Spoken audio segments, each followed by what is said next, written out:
this season and the time that we're living in. The people will have more joy in God. Amen. I'm so appreciative that you tune in. Build up your most holy faith by hearing what 22 says, listen to your father who gave you life, and do not despise your mother when she is old. It's our responsibility to pour this into our children. We ought to tell them what they ought to do, how they ought to do. They're not supposed to be shaping us. We're supposed to be shaping them. I heard somebody rightfully say that it's easier to build a child than to repair an adult.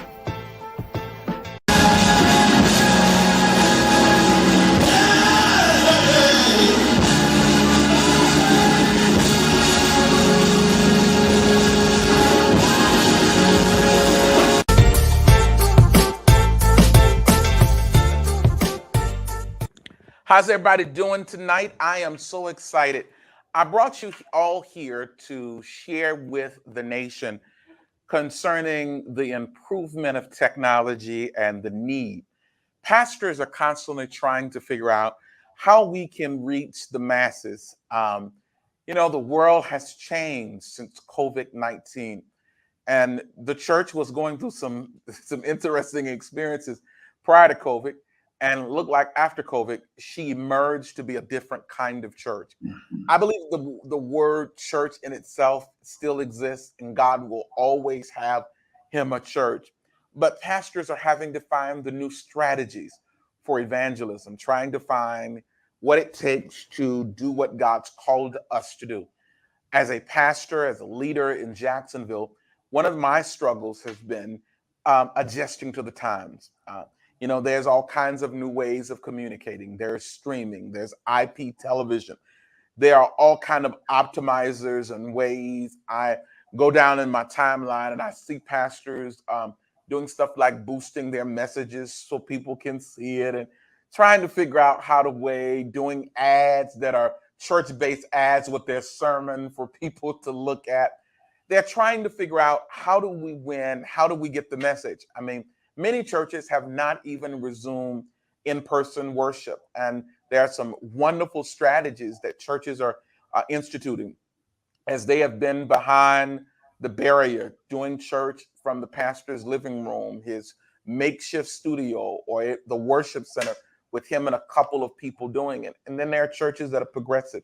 So this afternoon, this night, morning, whenever you're looking at us, we're going to talk with several groups of pastors, and these pastors are out there on the cutting edge doing some incredible things in making ministry happen. They're doing the work of the Lord. They're serving, and they're doing some incredible things. Some will be new pastors. One of the guys that we have is a new pastor. One is a gentleman that works Clubhouse and do crusades and creative approaches to evangelism and marketing and stuff like that, and reaching. And then he holds down a secular job where, he the big boss. And then we've got a seasoned veteran that is a guy that I've grown to love and appreciate, that pastors in our city. I think one of the greatest prophetic preaching voices around. As a young man, I would always marvel and come sit in the back when he pastored a traditional church, and even with the emergence of the great new church that God has given him, I sometimes sign on and I share it for other people to see what he's doing, because I have such an admiration and respect for the ministry that he has.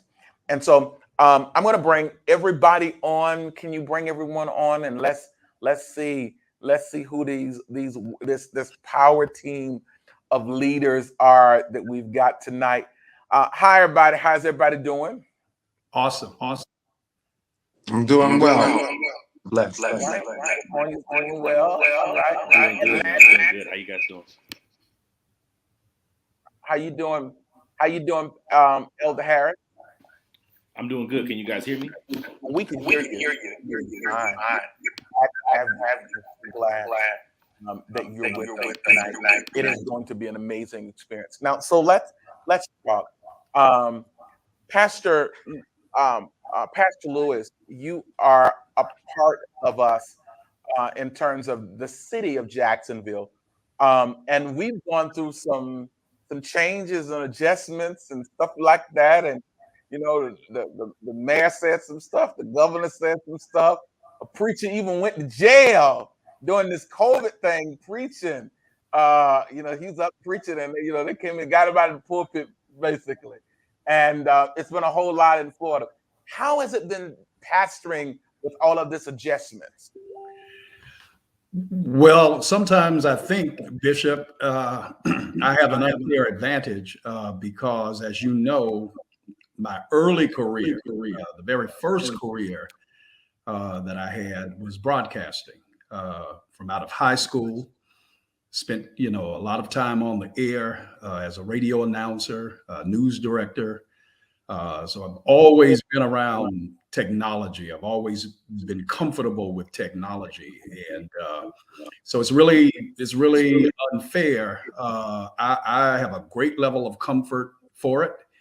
I see pastors struggling with technology. My heart goes out to them.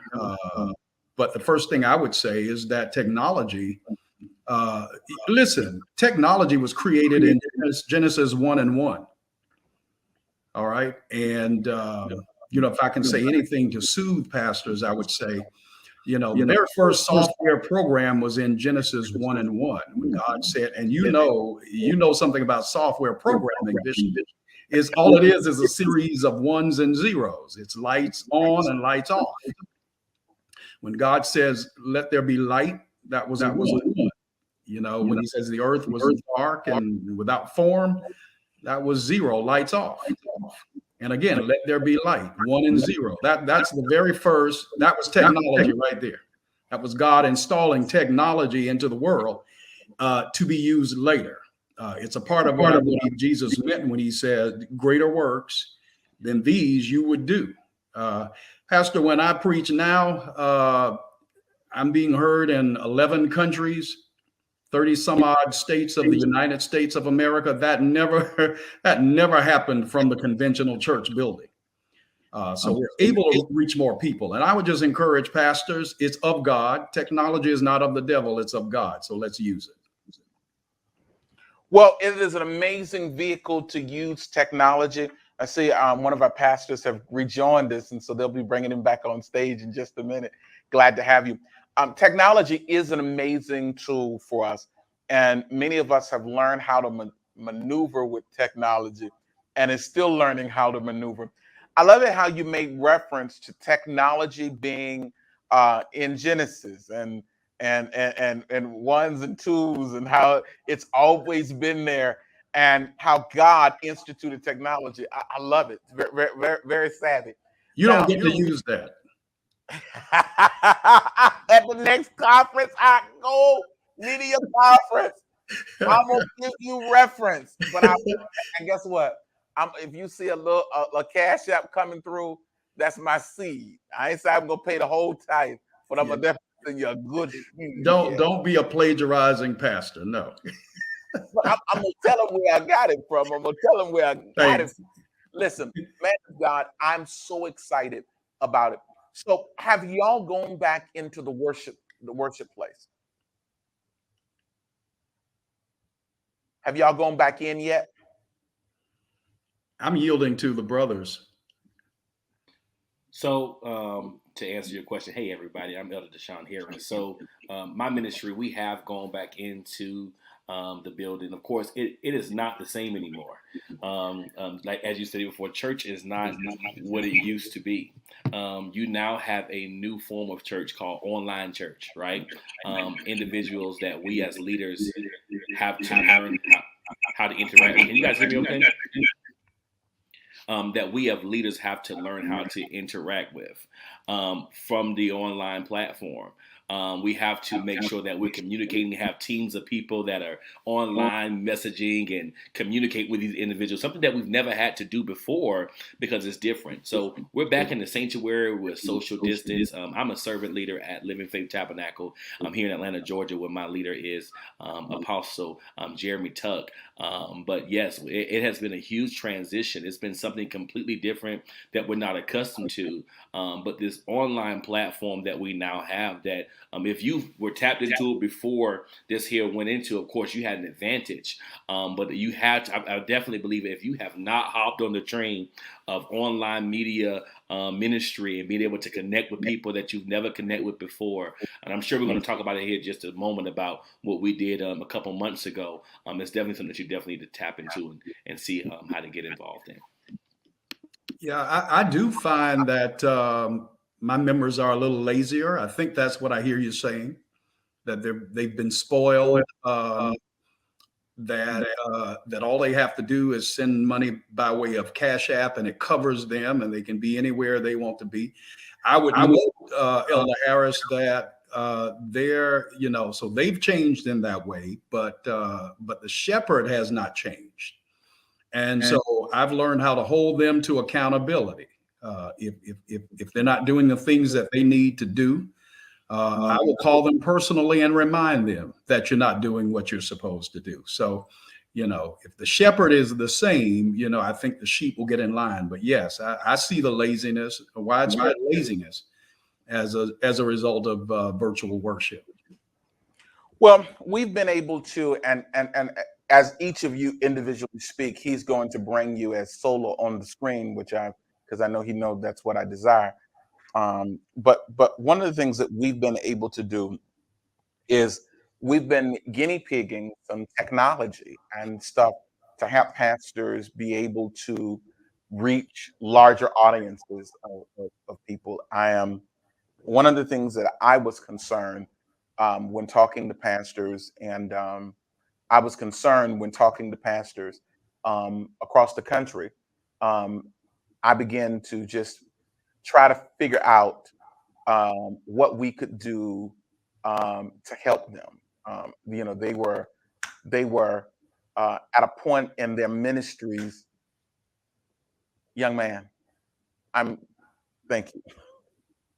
I was at a point in working with pastors that we was trying to figure out how to help them, how to reach more people, how to touch more people. And pastors were struggling. They kept telling me, they was like, Doc, my live stream, I'm seeing just a few people on it, and I really want to reach more people. And so, we kind of developed some things, some tools to reach a larger audience of people. And so, as many of you knew, that over the years, I did the St. Thomas, and still actively engulfed, and it's changed because my largest groups of students were 50 and older, and they were the ones that people said needed to stay home. So it almost put us out of business, and they didn't like Zoom, and they didn't like going to class in front of their computer. It took us a minute to acclimate that group and get them trained to doing that. And I had some schools literally closed down because the people said, I need a teacher in front of me. I don't want to be sitting in front of a screen. I mean, I built, websites, and I tried interactive stuff at first, and it was really a rough transition. But over the years, I've collected a huge amount of data. One of the things I've taught in my media training is data mining, how important it is for pastors and leaders to collect data, collect information, and data becomes power, power of communication. Now, some pastors didn't have a CRM, the customer, this customer management, customer relations technology to be able to communicate with their people, and they were at looking in your phone, trying to reach Miss Janice, trying to find her number didn't change, and they ran into problems. But we developed this. So I have a mailing list that has emails, address, telephone numbers.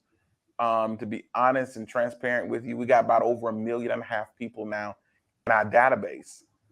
These are people that we have worked with, that have gone to school, that have came to functions, that we've collected over 30 years of ministry, and we purged it last year and still kept a great deal of those people still in line because we keep in contact with people and they regularly respond back to us.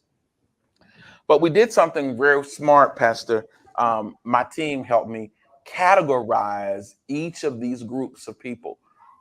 People that were word of faith people that were um, techie gurus, people that love singing. Some church people, the church is basically a song. They love the choir singing. They love individuals.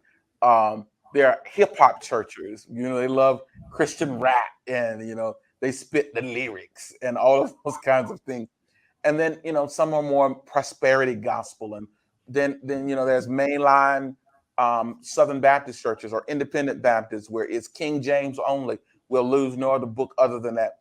Well, we've kind of placed our director. Then there are people that like marriage ministry and singles ministry, and that's always changing, but different categories. And so what we figured out that if a pastor went live, we could send a text blast and an email blast out to a group of people, and they would respond in kind, some during the time of the broadcast while people are watching, and then some would, over a period of time or a day or later that afternoon, when they settled, get in their email, click on, and hear the messages of pastors. And we called it the Maximizer. We didn't really know what we had at first. All we knew is that we wanted to. So, I kind of guinea pigged a couple pastors, just kind of in our emphasis stage. I think Pastor Lewis, we kind of tried it with you in the beginning stage. Pastor Lewis said, "What happened?" 18,000 views. Huh? 18,000 views. What? Put him on the screen. What happened there? In one service, we had 18,000 views. In another service, we had 14.9. Jesus. The amazingness of being able to communicate, to get the message out and more viewership.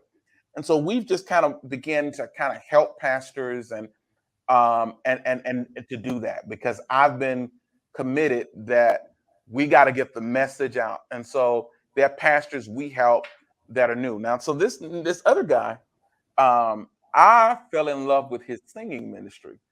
So he was my little thing before going out to preach. I would flip him on and listen to his singing ministry sometimes, or play back during the week his singing ministry. So he was my favorite New York singer. And I had got used to him and kind of stopped following him. To be honest with you, I was a little bit of a hater, and I stopped following him for a little while because he's a workout person. And I looked at one of his pictures working out, and I was like, I was a hater. But I reverted back. I got saved and delivered all over again, and I started listening to his music. A tremendous music gift. And he's doing a new work. He was called to pastor in California. And so sometimes I would just share some of his stuff online. Tell me how did it happen in New York, and introduce the people to you, Pastor Hurd. Hello, everybody. Hello. So yes, I'm totally fresh and new to this role as pastor. I've been pastoring out here in California for 5 months. The name of our church is Genesis Worship Center. And so I was called directly by the founder and the Bishop George Matthews, who was pastoring and serving here for over 20 years. And so I'm more than honored to step in. I have some big shoes to fill, of course, because he's been a powerhouse in this city in terms of we're running a housing program for and doing case management with young men. We're cleaning up the illegal dumping. We are feeding the community twice a week. So there's a lot of, even though we're technically, we haven't we just relaunched the first Sunday in January. And so the church has been closed for a while, but now we're relaunching in a very peculiar season, because because of what's going on with COVID. But we're doing a lot of community outreach. And I believe most of us, if we do that, by the time our churches open back up, we'll have an audience to preach to, hopefully new converts, new souls. And so we've been doing a lot of outreach, and focusing on the online services, focusing on the online church since we just launched. But I must say that the moment that we plugged into this network, now even before I even came out here to pastor, Bishop would tell you when I would go live, I would get a decent. I had a decent following. People would watch, but I think one day Bishop just plugged me in, and I was so shocked because it was regular devotional service. I wasn't even going in that day, I think. But I was just shocked at the amount at the audience, and they stayed throughout the entire. I mean, it was over an hour. I was just like, "Where's all these people coming from? Who are all these people?" Come to find out, Bishop done plugged me into the network, and so when of course, moving out here, having making new connections, I know for a fact that I needed to try and boost the numbers because I'm new to the city. Nobody really knows me out here. This is a relaunch in a very awkward season to be relaunching the church when people don't want to go to church. So, this has definitely been a blessing to us because we average at least over 14.7K views every single stream. So that's amazing. That's amazing. We have at least 150 people watching every Sunday. That's amazing. And we're just now starting. So that's even more amazing because for us to get this amount of participation just starting, that's incredible. That really is incredible. That really is a true testament to what you guys are doing, and the amount of connections that are being made. Now, one of the ways that we do that, Pastor, one of the ways that we're able to work that out is simply when you go ready to go live, we will send an email blast out to people that and we're targeting ready. We've gotten a little bit, at first it was a little rough, and then we was figuring our way out. He called me one time for New Year's Eve service and said, "Hey, we're starting service. And it's gonna be at 3:00 in the morning, your time, 12:30 our time." I said, "I ain't never used the maximizer for that time of the morning. I don't know if anybody go look." Hello. And so I set it and set the email blasts and the out. And I was, to my amazement, I was shocked. People started signing on and looking. And I was able to hold my eyes up a little bit and look. And then I went on, I called the service the next day. But it's been a real blessing to be able to be there. But what we do is we target. So I've been looking for people that's part of us that like New York style church in California. Wow. New York church is different. I mean, who you tell me? Yeah, New York church is different now. You can put them all us on for a minute, sir. New York church is a different kind of church. They pick them up and put them down in New York. I still remember. I remember doing pastoring work in Yonkers, and man, we would pick them up. The only thing I hate is leaving Long Island trying to navigate. So the traffic was just like of the devil. But we had good church, and the worship experience. The Hammond organs always sounded good. I mean, don't make me turn it on. Don't make me turn it on. I'm not too far. It used to open up in those churches, man, and those cathedral-style churches with them high ceilings. And man, them organs would just feel, them Leslies would just feel the room. And so out there, what I realized is that you have a tremendous gift of communicating, and you don't look like the traditional preacher. I mean, I'm having to deal with it because I'm old school church. So we call it down and and it. Lord, praise God is good. My grandmother was pastoring over 40 years, And so, you know, I was raised old school, meaning I still sing hymns, know all the verses. But when my grandfather found out I was taking this next step into ministry, he said, "Oh, you gonna cut your hair now?" He said, "You a young man, not a young lady." So yeah, I come from the old school too. This is different for me, even keeping my hair, pastoring. But this is a lot of what we're dealing with in this day is different. And if it's gonna help win us all, I'll do it. I'll do it. I want to be relatable. I'm being relatable on intentionally. Well, Pastor Hurd, you look closer to Jesus than I do. Can you tell him that? Can you tell him that?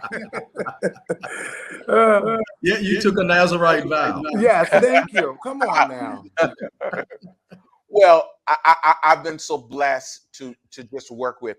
Now, so recently I got a chance to try something new. I am not. If I be honest with you, I'm not really a Clubhouse person. Every now and then I get on Clubhouse. I'm now tapping into the app. I've guinea pig trying to share blasts out for the app. It's kind of rough. I'm working my way through that and navigating through it. I did something the other week for someone, and we had like 500 people in a room on Clubhouse, and it's inconsistent because Clubhouse people take breaks from Clubhouse. You know, they're like, I'm not doing Clubhouse, and they just stop. So I'm like, and so they was like, I don't even have an app on my phone no more. So like I'm sending to people, and some of the people that I'm sending are more seasoned people, and they was like, Clubhouse, what's Club? And so I have to try to explain what Clubhouse is. So I'm still working through that. But one of the pastors that team pastors with us that helps us, he is an amazing gift. His name is Bishop Russell Taylor. He is my vice prelate in our covering organization for churches. And he said, "Hey, my cousin is having a meeting." He came to the service where he was being ordained and consecrated in the ministry, and you may not have remembered him because he came in and left out, but he's doing something where it's On My Way Home conference, and I said, "What is On My Way?" All I could think of is the song "On My Way Home." So that's all I could think of. He said, "No, it's a real meeting where they're bringing people from Clubhouse that have been churching for the last year or so together, and they're coming together for a hybrid meeting. It's going to be in person and online." And I told him about your ability to connect with people and bring people together. And I said, well, we've got a large network, the Inspired Network, because we have two different things. We have Chrome Media, which is our production air company, and then we have the Inspired Network, where we have over 250,000 subscribers that are active subscribers on Roku, Amazon Fire Stick, and on our apps. And I keep saying 250,000, but I think the last update is that we've increased by over 50,000. So that puts us almost over 300,000 homes. But and that's a miracle within itself. And I'll tell you before we end. So he asked me, and I said, well, let me meet him. He said, I'm going to do an interview with him and talk with him. And I began to hear his heart. I began to hear him talk and about what he was doing. And I was like, wow. I mean, he's young, he's energetic, he's got an idea. He really wants to reach it. Let me see what we can do to put our support behind him. And he organized a team, and they did. And so I want you to hear him. He came up earlier on the stage and he was talking, but I want you to hear him and to hear his heart. And then I want you to share with you what happened as a result of that being a part. Give him the stage if you'll be so kind. And that's what Amen. I'm going to put you guys on mute so my laptop won't echo. So if you're talking, I may not hear you. I just don't want my laptop to echo. But hey, everybody, so good to see you all. Thanks again, Bishop, for this platform to be able to speak and talk about it. Anytime you ask me to talk about this, I'm going to talk about it because that's just how much of a blessing this was for me. As you stated, for the last year or so on Clubhouse, this brand new app where you don't see anyone's face, right? You don't meet anybody face to face. You see a picture, you hear a voice, and you communicate with them.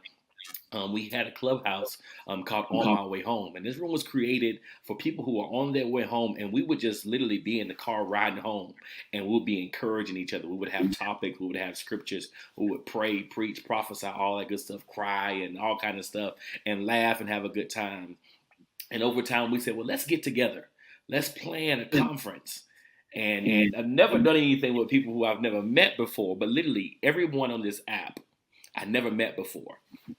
And so we built a team and got it together and planned it and all this good stuff. And we had the venue, we had the church, we had all this other kind of stuff.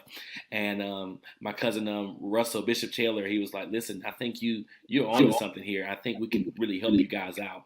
And I met with Bishop and, Bishop was telling me, well, we have this many people, we can get this many people on your live stream. And I was like, okay, you know how you are. You're like, oh, okay. And so I said, well, let's try it. So we partnered with the Inspired Network and we partnered with them and we just trusted and believed God for what we're doing. The whole purpose of this was to get people together that from different backgrounds, different nationalities, different. I'm talking about Baptist, AME, Pentecostal, Apostolic. Literally, everybody came together. Different, white, black, Puerto Rican. It don't matter what. Nigerian. We had someone fly all the way from Nigeria. Do y'all hear me? Came all the way from Nigeria to come to the conference. Insane. 12-hour flight. We had people that took trains and buses to come down. We had over 300 people in the building.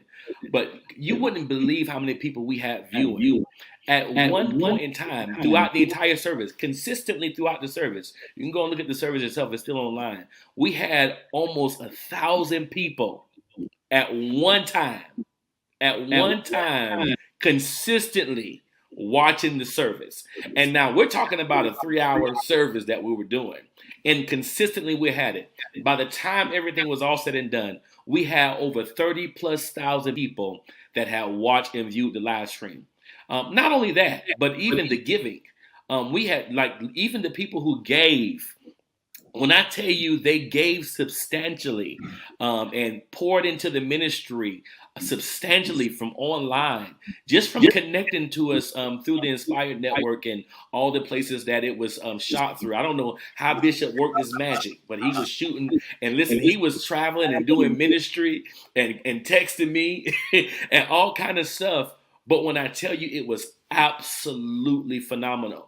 And because of that, I think I just told Bishop the other day, I have a service coming up here in April that I'm again going to utilize the Inspired Network again for this service I'm going to do here in April. And April is going to be absolutely amazing too as well. But man, this is absolutely amazing. Absolutely amazing. So tell me how many people viewed one more time. Could you do that for us? And hold on, they're going to put you back on screen, but I want you to tell. It was over 30,000+ people that viewed the live stream. It's online right now. You can go to my page. You can see the video. You can see the views on it. Over 30,000+ people that viewed the live stream. Wow.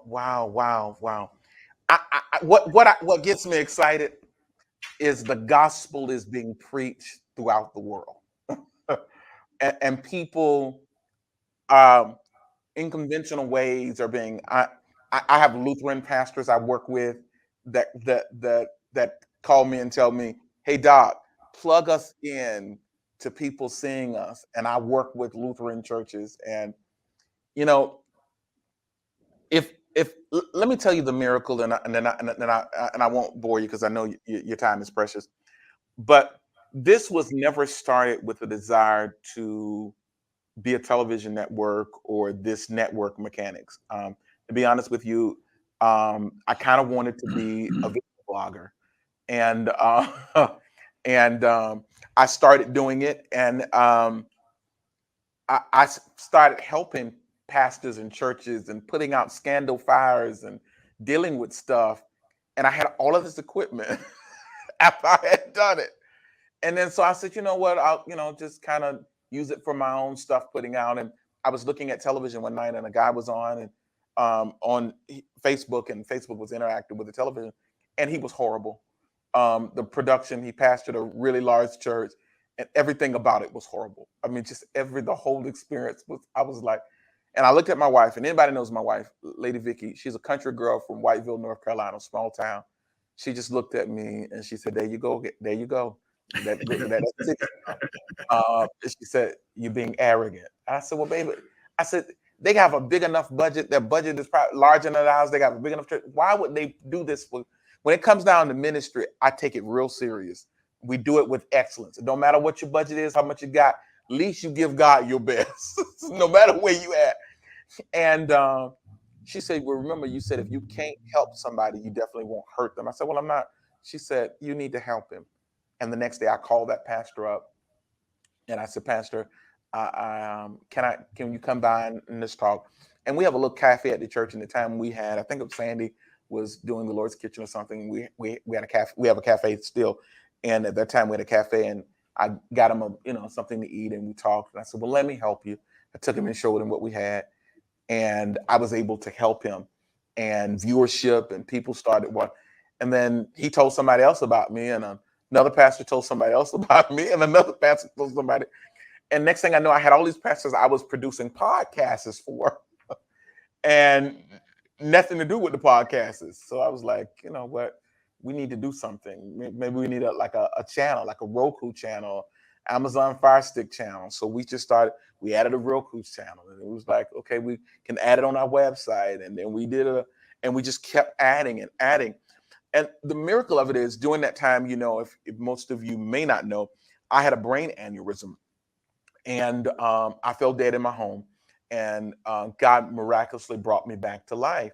I had surgery, emergency brain surgery, and all of that kind of stuff. And so I had to learn how to walk, talk, and to function again. While I was recovering, we developed this system that works. My staff continued doing the things that we do. And people started signing up continuously for the network. We kept growing while I was trying to learn how to walk again, learn how to function again. The favor of God breathed upon it. Now, what's so miraculous to me about it is, pastors, we like to be in control. We like to be in charge. This grew without my hand. I mean, he gave me the matrix to set up, and faithful people kept doing the same thing we were always doing when I was around, and it continued to grow. God breathed on it. And so we've been blessed, and I know that it's not because of my ingenuity, it's his grace. And so I want to make sure that this platform, we do stuff for secular people as well, but I'm really interested in what we do with our faith community. I help, politicians, attorneys, and cooking restaurants communicate their message and all of those kinds of things. But my baby is the body of Christ. And I just want to salute you, pastors, for trusting us from time to time to help amplify your voice with our maximizer and to get the message out. Can you bring them all on screen if you be so kind? You're doing an amazing job in the areas that you do what God's called you to do. And thank you at some time and some more often than others have been able to trust us to do to help you communicate your voice.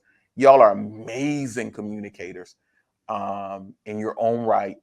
And you come from different extremes. I mean, we got them from all over from the other coast. And we've got them on this coast as well. And then we've got someone from our home front in our very own city, an amazing preacher. This guy is just an amazing preacher. I used to sit there. He preached so good, he didn't even have to holler for me just to hear him open the text. Good meat makes his own gravy. And I've enjoyed him. I guess if I would say anything tonight, if there was a pastor or a leader that's looking to reach people and to do something, would you necessarily say that this is definitely something they should consider looking into? Absolutely. Yeah, Bishop, I think a part of the reason you're so successful is nobody's ever been able to convince you of your limitations. They tried to tell you, but they didn't convince you. And if you don't know your limitations, you're not programmed to fail. And I've noticed that about you, very young man. And I think I'm the oldest on this. My oldest son is 45 years old, so I'm probably the oldest on here. Hats off to you, sir. Hats off to you. And I'm so proud of these young pastors, Pastor Hurd and Elder Harris. You guys assure us that there's going to at least be another great generation of pastors when we old fogies, we move on.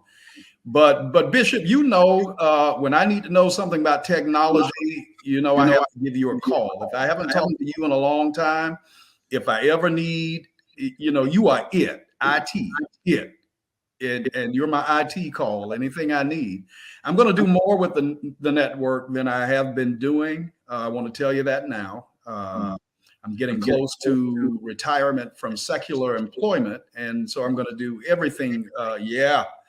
Well, I'm at retirement age, Bishop. And so I'm going to give everything, full bore to the church. And I believe in the network. I'm going to do more. I would say if a pastor doesn't want to work with you, they're somewhat cray.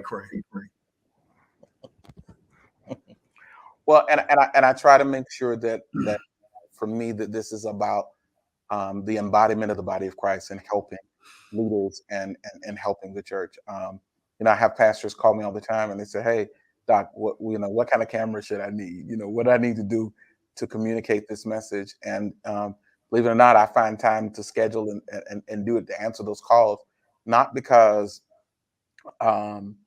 it's an economic return. Many times it's not. It's because if I can help them get a clearer picture, a better angle, do what they are called to do it, then it's a chance that somebody's cousin, somebody's brother, somebody's mama, and somebody's sister might know, or uncle may come to know Jesus because of the message that's communicated.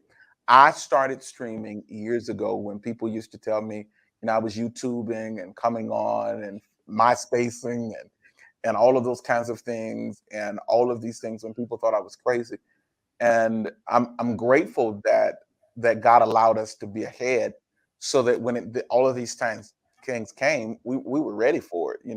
Our team was ready, technology was ready, and we're ready. And so I just want to help pastors make that conversion.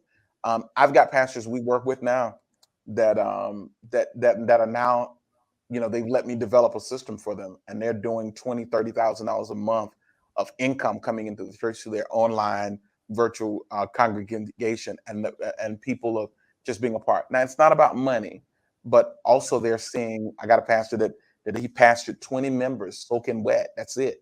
That he's now seeing over 200 people regularly attend a part of his virtual church. I mean, he regularly ministers to them, and they're doing projects like coats for doing COVID. And I mean, they raised $50,000 for coats during COVID to help people that were homeless. And it's amazing to be a part. And if I be real transparent, which is to go from death to here. And I promise God, if he let me live and let me function and get my mind back, because there was days where I was cognitively challenged, and if he gave it back to me, that we would invest it in the kingdom and bettering his people. So I'm thankful, and I want to tell you, pastors, thank you for being trailblazers and getting the word out. Most pastors, hold their little secret of what they're doing as, just to them. I'm not telling anybody what I'm doing. You just keep doing what you're doing for me, but I'm not telling anybody. You are willing to share the benefit that other people can benefit. So you are team players in the kingdom. So I thank you so much. Well, to our and thank you. audience, Thank you, Bishop. Thank you. I think one last thing. I think it's important to note also that because you are in leadership the way that you are, there's a certain level of trust that leaders will give you as opposed to others who just trying to get them to understand the scope of our work is difficult. But because you already understand the scope of work, you understand some of the challenges that come with media ministry, because it is ministry. It's not just technology. It's a ministry behind it. The creative mind that has to come behind it has to be ministry minded, because you want to, like, we have a big video wall. It's not just enough to have the nice technology, but we need somebody to think about the images that will help push the sermon and grab people's mind to help push the gospel message. Faith coming by hearing, hearing by the word of God, and you help how people hear us, how we're presented. And so that is so important. We are infiltrating the devil's area, the airwaves, and so he's the prince of the air. Yes, but now, we are now invading that territory. And I think it's such a massive ministry that the Lord has given you, because of the amount of impact that the impact will be unknown. Honestly, you'll never really know how many people you really touch, even though the numbers may say, but you'll really never know the magnitude of the impact that you're making in the kingdom. And so thank you for sharing your knowledge, your platform. As Pastor Lewis said, I know definitely my team, we need more in terms of training. We have the technology. It's one thing for you to buy all the equipment, but we done went so far into the future, we don't know how to work none of this stuff. You need people with degrees almost to operate this technology. And so, in terms of training and administration, knowing what to do first, prioritizing all that stuff, we will definitely be reaching out to you even more, because I know that you have the rubric, you have the plan. And thank you once again. Before you let us go really quickly, I want to say, man, thank you too as well. When I first met you, it's very, very straight to the point, Bishop about business. He listen, this is what it is. And some people, everybody can't handle it, but he knows what he's talking about. And that's one of the biggest things I learned. And we kind of, we work through some stuff with some individuals, Bishop. We won't go into it, but it taught us how to moving forward for the next go around, like what to do, the people that we want to work with, to make sure we get the product that we want to get on our end when we're doing what we're doing too as well. And I think it's big. And I want to say to those young preachers, I'm 30 years old, just turned 30 December the 16th. I want to say to those young leaders and stuff, I'm not a pastor. I'm young in ministry. I know the Lord's calling me to it. I don't know when, and I ain't rushing him either. He can take his time. But what I will say is this, to you young leaders that are starting off in ministry, you young pastors, you can't do it all by yourself. You need help. And it's okay to say you need help. It's okay to say I need a stronger reach. I need some people who have been there before that can show me how to do it. And if you need to establish a fundraiser to come up with the funds to pay for something like this right here, then let's do that. Let's make it a part of your budget, a fundraiser to be able to establish this, to build your growing, to build your following. It took me one time to see it. And I called Bishop. I say, I'm putting you on my calendar. We need to have a meeting. I got some more stuff coming up. Because it showed me that I may have garnered 40 viewers if I had done it myself, right? Maybe not even consistently 40 people. But to see that live stream, and Bishop, we circled it. I think we was texting, and I was like, man, this thing has over almost 1,000 people consistently sitting here, not moving, watching this service. And then to go back, and every time the numbers would go up, I would send a screenshot to him and Bishop Taylor, like, listen, it's at 25,000. It's at 30,000. These people still watching. Service is over. The program is over. And these people are going back to watch the replays to see and that's really big. That's the reach that this network has. And so I want to tell you, young preachers, young pastors, young elders, whatever you are, listen, it's okay to say you need help. And it's okay to come up with strategic plans and strategies to come up with the finances to do something like this right here. It's not out of reach, and you definitely can make it happen. Wow. Thank y'all so very much. And I'm gonna be honest with you, I'm just floored and honored to come from the ashes of death almost to being able to do this. I promised God that I would take ministry and his people seriously, and I'm thankful for the opportunity. You know, we're being asked to do stuff all over the world, and it's little boy from Lackawanna, little small little broke area of town that the Lord's done this for, and it's because we're going to keep pastors and ministry first. So to you all, now pastors, some of y'all, I hate that you're out of town. Every Monday night, Monday and Tuesday, we have a media training class for free now. Pastor Lewis has caused that to happen, that every Monday night and Tuesday night, pastors and their leaders or their stuff come in, and I train them for 6 months completely free. I just want to see the body of Christ equipped. I've said pastors send their people down to just spend 2 days with us, like, hey, come train my people.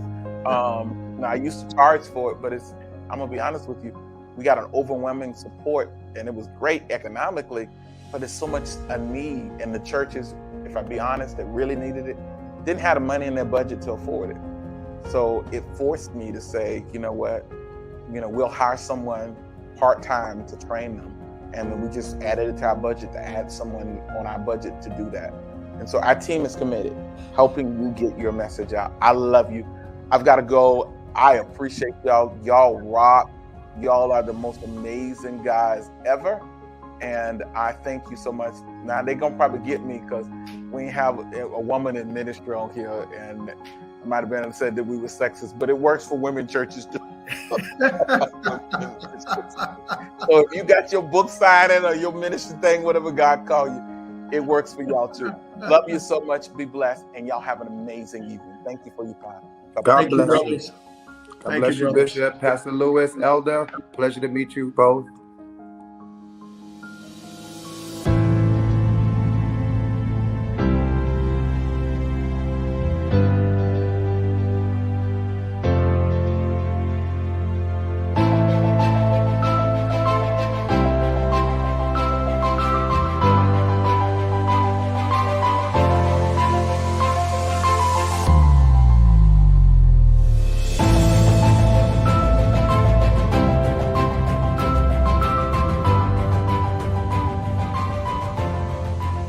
Would you like to reach more people with your message, but it seems like you've reached the social media glass ceiling?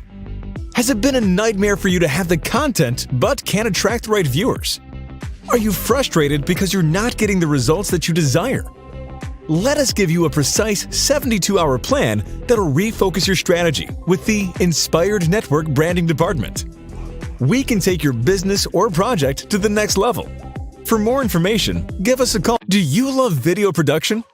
Would you like to have a career in video production but don't know where to start? Your problem is you have no one to teach you. Well, the Inspired Television Network is initiating its apprenticeship program. We'll teach you video production, how to set up the simple camera operation, post-production, and advanced editing. Imagine sitting down with an expert and being taught weekly how to do it. It's a 6-month program that requires a minimum of 10 hours a week of hands-on training and 3 hours a week of classroom training. You've always wanted to make movies or learn production. This is the perfect program for you.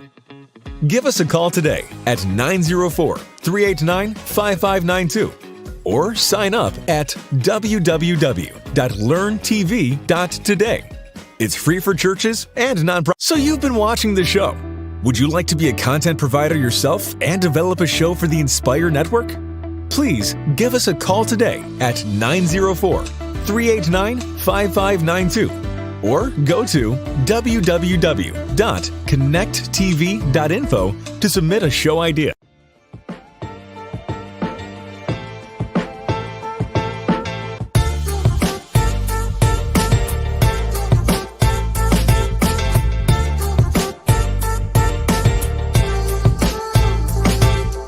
This season and the time that we're living in, The people will have more joy in God. Amen. I'm so appreciative that you tuned in. Build up your most holy faith by hearing what 22 says, listen to your father who gave you life, and do not despise your mother when she is old.